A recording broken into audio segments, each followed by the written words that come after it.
मित्रों, आज यह वीडियो एक मानव समाज की ऐसी परिकल्पना करके बना रहा हूं कि यदि हमारा मानव समाज इस विचारधारा से जीता तो समाज हमारा कैसा होगा। क्या हमें घातक हथियारों की जरूरत पड़ती? क्या हम पर्यावरण को इतना प्रदूषित करते? क्या हम एक दूसरे से इतनी नफरत की भावना से जीते? पूरा हमारा मानव समाज आज किसी भी कारण से तमाम पंथों से बट गया, तमाम संप्रदायों में बट गया। कारण कोई भी रहे, लेकिन समाज गंदा होता इसलिए चला गया कि इसी में कोई संत है, कोई असंत हुआ। उसने अपने संप्रदाय, अपने पंथ से कुछ ऐसी बातों को निकाल कर उसे तोड़ मरोड़ कर अपने अनुकूल वातावरण वालों से उन बातों को अपने ढंग से समझाकर अपना एक अलग मत बना लिया।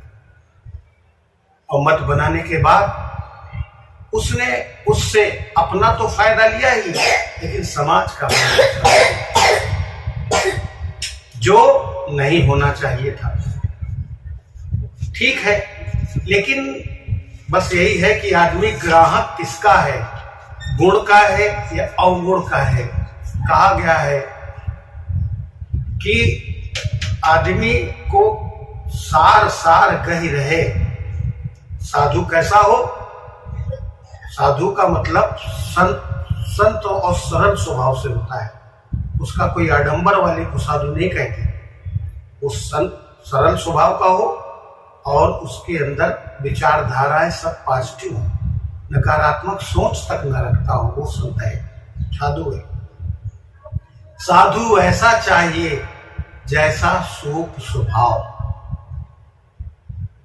कहा गया है, सभी ने पढ़ा है कि सूपा क्या है। जब उसको अच्छे अन्न और कुछ कूड़े टाइप की चीजें उसमें मिलाकर रखी जाती हैं और जब उससे फटका जाता है तो वो कूड़ा उड़ाता है, अच्छे अन्न को अपने पास ही समेट के रखता है। सार सार गहे रहे थोथा दे उड़ाए, ये होना चाहिए था। लेकिन लोगों ने उसमें वो कमजोर नसें उसकी पकड़ी और समाज में पेश करके अपना झुंड बनाया और समाज को तोड़ते चले गए।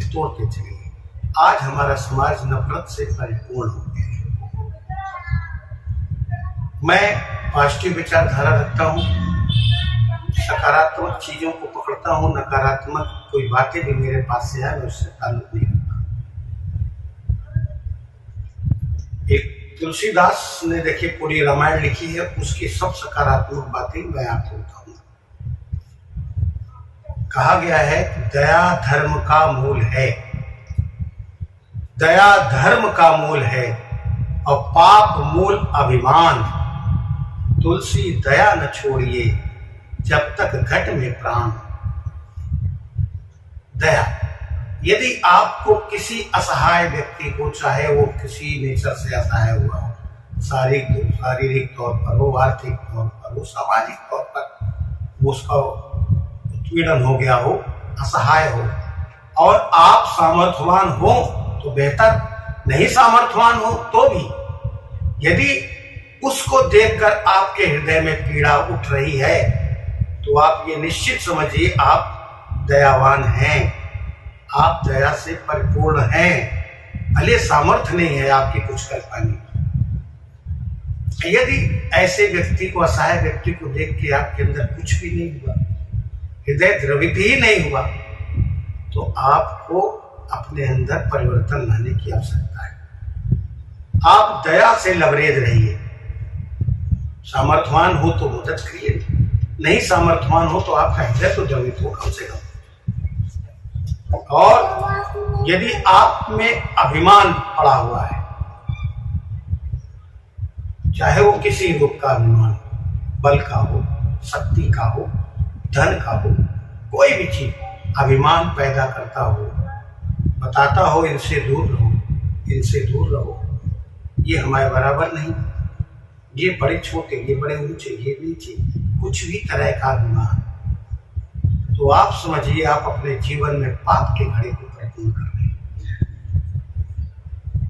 दया है तो आप अपने धर्म के घड़े को परिपूर्ण कर रहे हैं।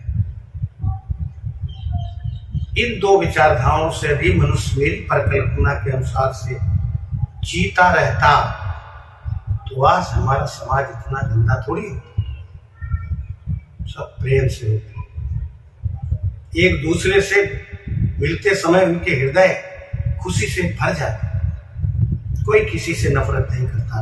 अब हम तो ये भी कहते हैं कि आज हमारे देश की गरीबी भी इसी कारण से है।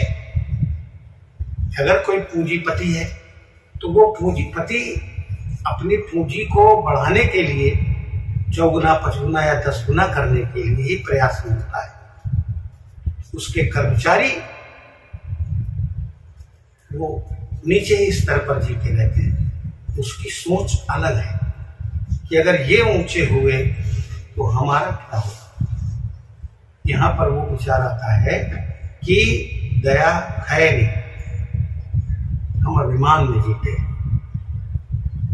तो इस समाज को परिवर्तित होने के लिए यदि मानव से दया का साथ वो ले ले, दयापूर्ण अपना हृदय बना ले, दया भाव से भरा हो, तो समाज में परिवर्तन बहुत अभूतपूर्व हो जाएगा।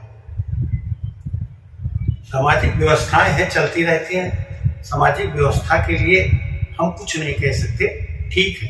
सामाजिक व्यवस्था नहीं होगी तो समाज में छोटी मोटी जो गलतियां होंगी वो व्यवस्थाओं के तहत ही सुधरती, लेकिन दया का साथ छोड़ देना ये कहीं से मानव के लिए उचित नहीं। हम विचारशील हैं, जानवर तो है नहीं, हमारे में विचार शक्ति ही नहीं।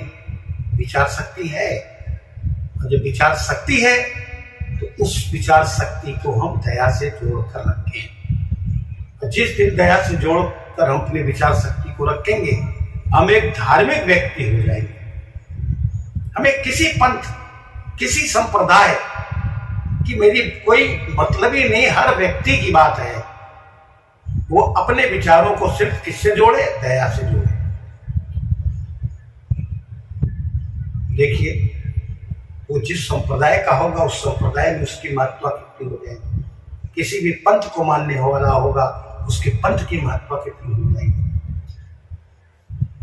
हमें हमेशा पॉजिटिव विचारों में चलना है, नकारात्मक सोच को बिल्कुल उड़ा देना है। कोई हमें नकारात्मक बातें बता रहा हो, चाहे वो इस कारण बता रहा हो कि तुम इस समाज से हो इसलिए ऐसा करना है, ये सब बातें मानव जीवन के लिए सही नहीं। ठीक है, आज का वीडियो बस इतना ही।